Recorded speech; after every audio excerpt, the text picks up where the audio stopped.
আসসালামু আলাইকুম সুপ্রিয় গাইস, দেখতে পারতেছেন আজকে তরকারি রান্না করতেছি শুধু পেঁয়াজ দিয়ে।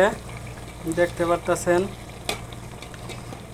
এখন বলতে পারেন যে এত সুন্দর তরকারির রং হয়েছে, এটা কি তরকারি, কি রান্না করতেছে দেখাই এটা কি রান্না করতেছে। এই যে দেখতে পারতেছেন মুরগির মাংসটা আমি ভাইজে নিছি সুন্দর করে তেলের ভিতরে। ভাইজে নিয়ে এই তেলের ভিতরে আবার মাংস উঠায় এই তেলের ভিতরে আমি দিয়ে দিছি পেঁয়াজ। হ্যাঁ, শুধু পেঁয়াজ। তো এখন আমি দিয়ে দিব এই মাংসটা। আবার দেখতে পারতেছেন, বিসমিল্লাহির রহমানির রহিম।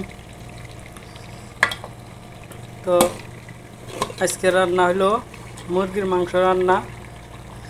তো আমি এক এক দিন এক এক রেসিপিও রান্না করি। তো এটার এখন সুন্দর করে মিক্স করব। দেখতে পারতেছেন,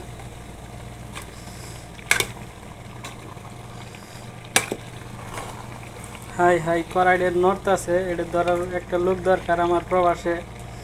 তো তার আগে আমি বাড়িতে যাবো, আর লোকটা আর পাবো না, যেহেতু আমার পাসপোর্টের ভিতরে আমার ফ্যামিলির নাম আছে।